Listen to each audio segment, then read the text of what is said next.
Halo Sobat Entrepreneur, selamat datang kembali di channel YouTube saya. Pada kesempatan kali ini kita akan membuat video untuk membahas saham-saham yang bisa teman-teman jadikan referensi dalam 1 minggu ke depan. Nah, kita akan langsung saja. Seperti biasa kita akan memperhatikan indeks komposit kita terlebih dahulu, yang dimana seperti yang teman-teman perhatikan bahwasanya indeks kita telah mengenai di area yang telah kita forecast sebelumnya, yang dimana kita memperkirakan bahwasanya indeks kita akan jatuh setidaknya mengenai level harga 6.889. Dan benar aja ketika dia memasuki area yang telah kita tandakan itu, terjadi suatu reaksi buyer mulai masuk ke pasar, dan itu sebenarnya cukup baik untuk komposit kita. Tandanya indeks kita masih diminati oleh demand gitu. Jadi sebenarnya di sini kita masih sesuai forecast awal, yang dimana ada dua area yang kemungkinan besar indeks kita akan tuju juga. Yang dimana kalau seandainya area 6.889 ini dia break, besar kemungkinan dia akan menuju area 6798 ini, teman-teman. Jadi secara overall sebenarnya indeks kita masih dalam kategori terkoreksi sehat. Jadi kalau seandainya teman-teman berpikir bahwasanya ini menjadi suatu hal yang cukup menakutkan, saya cuma ingin beri masukan kepada teman-teman bahwasanya tidak perlu takut dengan kondisi indeks kita yang sekarang, karena dengan kondisi indeks kita sekarang itu adalah suatu reaksi secara jangka pendeknya. Yang paling penting adalah dimana ketika teman-teman memperhatikan indeks kita mulai koreksi begini, teman-teman siap sedia untuk mencari saham-saham yang berada di area-area yang bagus, dan teman-teman punya uangnya gitu. Jangan sampai teman-teman itu ketika ada saham yang berada di area bottom, teman-teman itu ternyata dananya tersangkut di saham-saham tertentu. Itu sangat disayangkan gitu. Jadi teman-teman juga harus tahu bahwasanya ketika teman-teman memutuskan untuk masuk ke dalam dunia pasar keuangan seperti ini, teman-teman harus mengerti juga resikonya. Supaya apa? Supaya teman-teman harus mengerti mengukur resikonya, teman-teman. Jadi hal yang paling berbahaya itu ketika kita memasuki pasar modal dan mencoba memutuskan untuk menjadi seorang trader, kita mengabaikan risikonya. Itu yang sangat berbahaya. Makanya saya selalu berulang kali katakan, apapun yang terjadi, usahakan jalankan segala metode teman-teman itu dengan stop loss. Jangan sampai teman-teman menjalankan suatu metode tidak menggunakan stop loss. Karena apa? Sebagus apapun metode teman-teman, tetapi tidak menjalankannya dengan stop loss, itu sangat berbahaya untuk aset dan portfolio teman-teman sendiri gitu. Jadi untuk indeks kita sendiri besar kemungkinan dia akan coba up kembali dan mencoba menguji atau membreak area 7060 sampai 7100 ini. Jadi besar kemungkinan dia akan mencoba menguji area ini, dan di situ kita coba manfaatkan dan mencari saham-saham apa aja yang bisa teman-teman perhatikan gitu.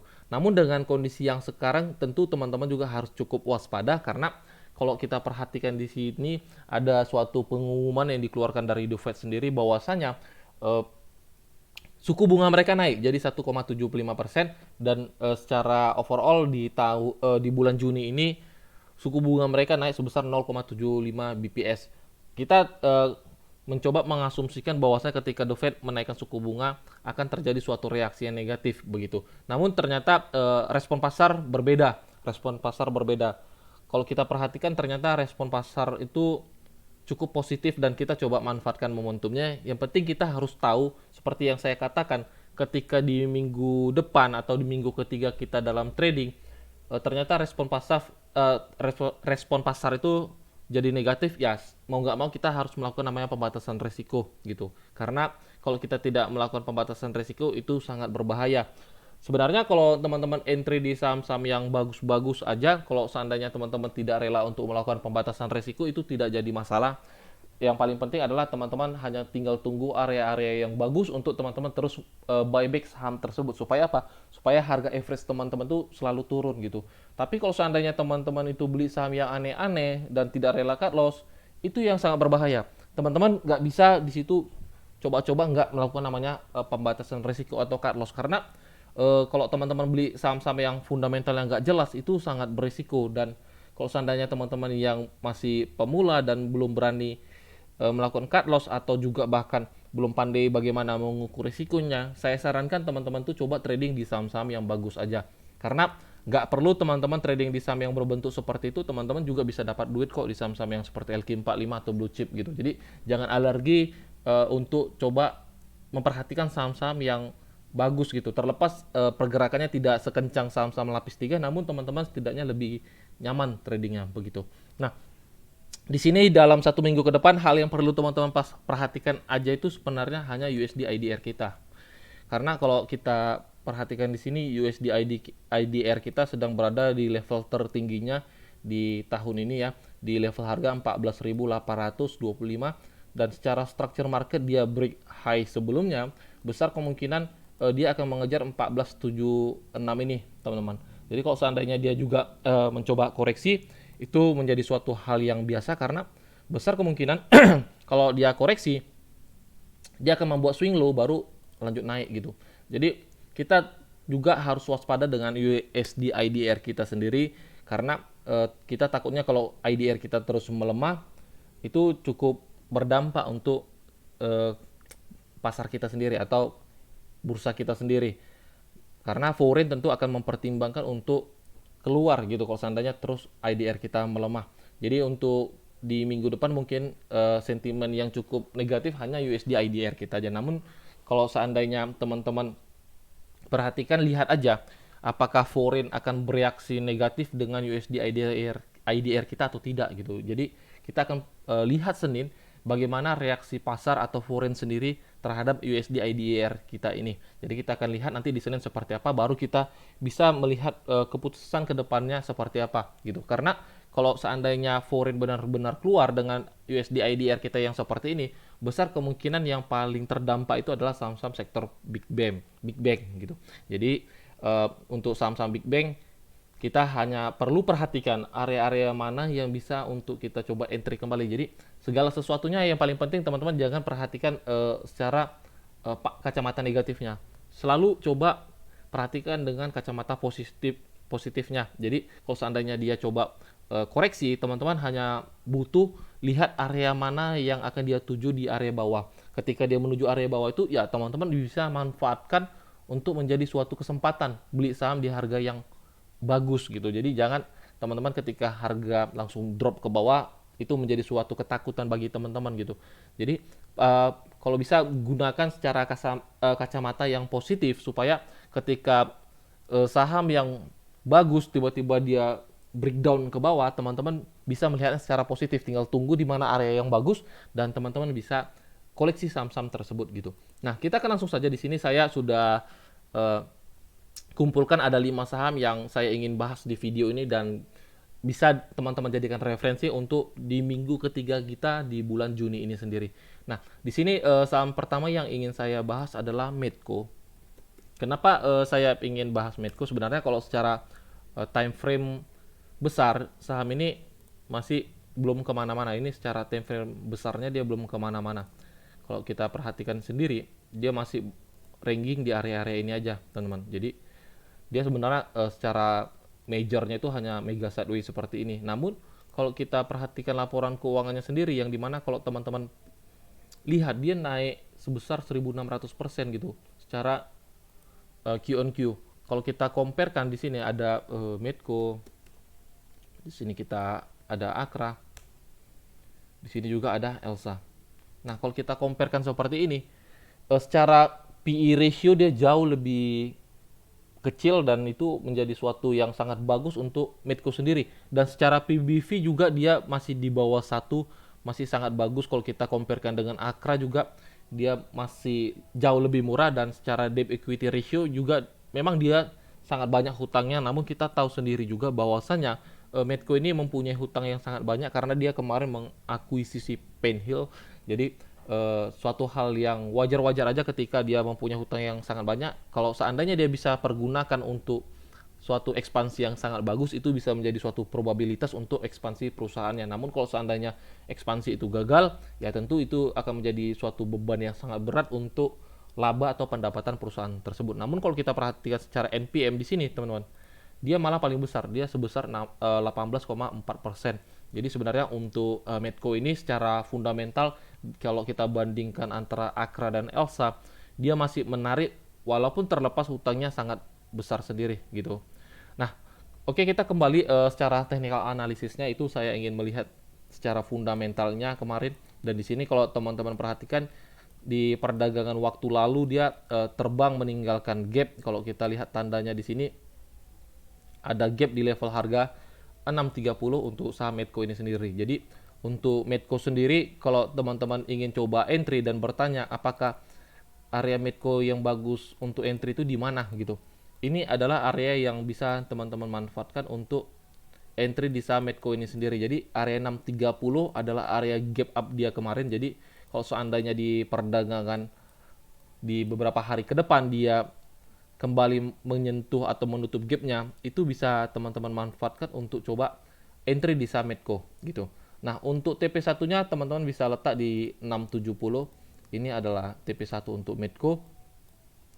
Untuk TP2-nya kita lihat di high-nya di sini. Nah, untuk TP2-nya teman-teman setidaknya bisa letak dia di 720 gitu. Itu untuk Medco sendiri. Jadi untuk Medco sendiri sebenarnya masih sangat menarik, yang masih sangat menarik, dan teman-teman bisa manfaatkan ketika dia mencoba menutup gapnya di level harga 630 gitu.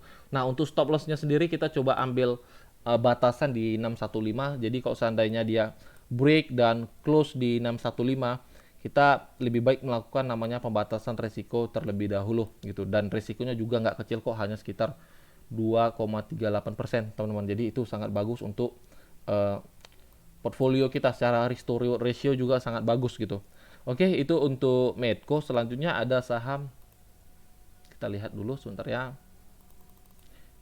Nah, selanjutnya kita akan melihat saham Adaro.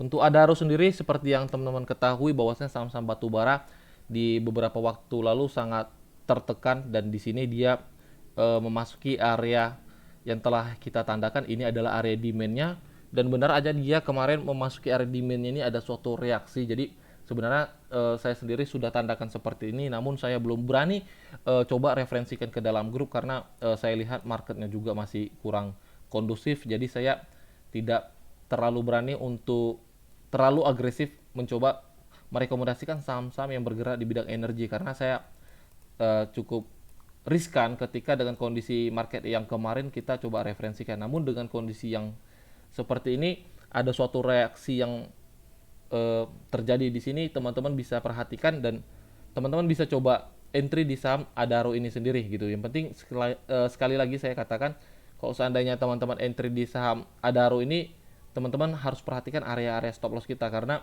seperti yang kita ketahui juga bahwasanya saham-saham sektor energi juga sedang dalam tekanan gitu. Jadi kalau seandainya teman-teman harganya turun break ke bawah, teman-teman tidak melakukan namanya pembatasan resiko, takutnya sahamnya malah makin terus drop. Besar kemungkinan kalau seandainya area itu dia breakout, dia akan tuju area berikutnya, yaitu di level harga nih, ya. Nah, 2660 gitu. Jadi untuk Adaro sendiri ini area yang cukup bagus juga, yang dimana ini areanya masih sangat fresh, dan benar aja ketika dia memasuki area ini buyer itu sudah mulai masuk, dan di sini walaupun masih cukup kecil, namun kita coba entry atau mencoba mereferensikan saham Adaro ini sendiri gitu. Yang penting sekali lagi saya katakan, ketika teman-teman coba trading, teman-teman harus mengukur risikonya terlebih dahulu. Jangan pikirkan untungnya atau bagaimanapun gitu. Jadi hal yang paling penting adalah teman-teman mengukur risikonya terlebih dahulu gitu. Nah, untuk TP-nya teman-teman bisa letak di 3150. Ini adalah TP1 kita. Untuk TP2-nya kalau seandainya buyer atau demand juga sudah mulai kembali masuk, teman-teman bisa pertimbangkan di area tutup gapnya di level harga 3430 gitu. Oke, itu untuk Adaro. Selanjutnya ada saham Saratoga. Untuk Saratoga sendiri sebenarnya kalau teman-teman perhatikan sahamnya juga sangat tertekan, namun di sini dia telah mendekati area demand kita. Tapi teman-teman juga perhatikan di sini areanya juga sudah tidak fresh. Tapi ya teman-teman juga masih bisa manfaatkan untuk coba pertimbangkan entry di saham Saratoga ini sendiri gitu. Jadi untuk Saratoga sendiri area entry kita di level harga 2680 sampai 2600, itu adalah area entry kita. Untuk TP-nya, untuk stop loss-nya, sorry, kita lihat dulu untuk stop loss-nya. Untuk stop loss-nya sendiri di level harga 2580 hanya sebesar 3,7%. TP1 kita ada di level harga nih 2870. TP2-nya teman-teman bisa letak di 3100. Bentar, ini ada area resisten di 3040, itu adalah area TP2 kita.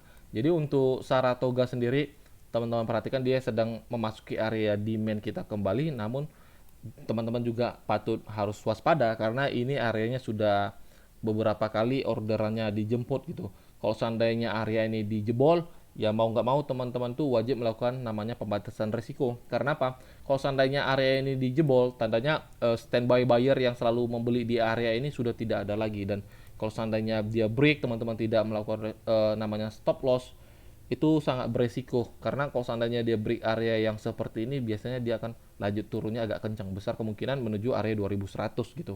Oke, mungkin itu untuk Saratoga. Teman-teman perhatikan area entry, area stop loss, dan juga area TP kita. Selanjutnya ada saham SMGR. Nah, untuk SMGR ini cukup menarik teman-teman karena dia sedang berada posisi transisi dari tren bearish dia menuju ke tren bullish dia. Jadi kalau teman-teman perhatikan kemarin dia sempat di sini gap up ya, di sini dia sempat gap up, dia meninggalkan ruang kosong terlepas dia ditutupi suatu shadow di sini, tapi ada suatu ruang kosong yang dia telah tinggalkan kemarin dan di sini teman-teman perhatikan dia kembali dan memasuki area rally base rally kita. Ini adalah namanya area demand zone kita dan di sini teman-teman bisa pertimbangkan untuk coba koleksi saham SMGR ini. Sebenarnya kalau untuk saham SMGR ini teman-teman bisa hold dalam jangka medium setidaknya. Kalau teman-teman ingin entry di open market besok, teman-teman juga bisa lakukan. Untuk stop lossnya sendiri ada di level harga 6475. Jadi stop lossnya sekitar 5,13%. Teman-teman perhatikan area stop loss kita dan sesuaikan dengan profile risk teman-teman masing-masing. Untuk TP-nya teman-teman bisa letak setidaknya di TP1 di 7400. Ini adalah area TP1 kita yang dimana juga berada di area high-nya. Nah, untuk TP2-nya nanti kita akan coba update di grup nanti kalau seandainya dia menyentuh area TP1 kita, karena kalau seandainya dia break area TP1 kita ini, dia break di atas 7400, besar kemungkinan harganya akan lanjut jalan lagi gitu. Jadi kita akan update untuk area TP selanjutnya ketika dia menyentuh area 7400 gitu. Nah, namun untuk SMGR sendiri sebenarnya untuk jangka medium term teman-teman bisa coba pertimbangkan koleksi saham ini, sangat menarik. Untuk area entry-nya ada di level 6525 sampai 6825. Kalau seandainya teman-teman dapat di area ini yang telah kita tandakan ini, itu jauh lebih bagus karena tandanya secara risk teman-teman itu jauh lebih kecil gitu. Oke, itu untuk SMGR. Selanjutnya ada saham ACES. Nah, seperti yang teman-teman perhatikan juga, ACES ini tertekan dan sangat dalam turunnya di sini, teman-teman perhatikan, dan di sini juga area COVID dia telah lewati di sini. Nah, dia telah tembus dan dia turun ke bawah. Namun di sini teman-teman kalau melihat saham seperti ini jangan menjadi suatu ketakutan gitu. Apalagi sahamnya itu saham bagus. Untuk Aceh sendiri ini adalah saham LQ45 gitu. Jadi kalau ketika dia harganya turun ke bawah gini, teman-teman bisa manfaatkan ini menjadi suatu opportunity untuk memiliki saham ACES di harga yang murah gitu. Nah, kalau kita kita naikkan time frame-nya ke weekly, teman-teman perhatikan di sini ada area demand yang sangat bagus, ada di level harga 765 sampai sebentar ya, 725. Jadi ini adalah area demand dia. Kalau kita ubah ke daily, kita akan lihat bentuknya seperti apa di sini. Nah, di sini teman-teman perhatikan ini adalah area demand yang masih sangat fresh, yang besar kemungkinan kalau dia sentuh area ini dia akan terjadi suatu reaksi gitu. Jadi area entry saham ACES ini teman-teman perhatikan ada di level harga 765 sampai 725. Kita akan lihat dia ada berapa persen lagi untuk coba turun. Ada sekitar 5% lagi. Jadi teman-teman bisa manfaatkan untuk coba entry di saham ACES ini. Kalau seandainya stop loss-nya kita lihat dulu ada berapa persen. Bentar ya, kita adjust dulu. Nah, kita ukur ada sekitar 6% teman-teman. Jadi teman-teman sesuaikan dengan resikonya gitu. Jadi area entry kita ada di 765 untuk saham ACES sendiri. Untuk stop loss-nya kita letak di level harga di 715. Jadi sebesar 6,5% untuk stop loss kita. TP1 kita letak di area COVID di level harga 975 gitu. Jadi untuk ACES sendiri teman-teman pegang dalam medium term pun juga masih menarik karena ini area yang bagus. Nanti update-nya kita akan coba selalu update di grup channel Telegram maupun WhatsApp. Untuk Aceh sebentar kita letak TP1 ada di level harga, ada gapnya di sini di 850, TP2 ada di 975 gitu. Oke, itu untuk Aceh, dan juga mungkin ini aja saham-saham yang akan saya bahas di video kali ini. Semoga saham-saham yang saya bahas di video ini bisa bermanfaat bagi teman-teman dan juga bisa jadi referensi, bahkan bisa make money, membuat teman-teman make money di market gitu. Bagi teman-teman yang ingin buka akun Mirai Aset Sekuritas, teman-teman dapat kontak saya. Nanti ketika teman-teman buka akun Mirai Aset Sekuritas, teman-teman dapat bergabung dalam satu grup kita di grup WhatsApp, yang dimana tentu kita akan lebih intens di situ teman-teman. Di situ kita akan lebih banyak sharingnya, dan juga di situ kita akan lebih banyak belajarnya gitu. Oke, mungkin sampai di sini aja videonya. Sampai jumpa di video-video selanjutnya. Salam entrepreneur.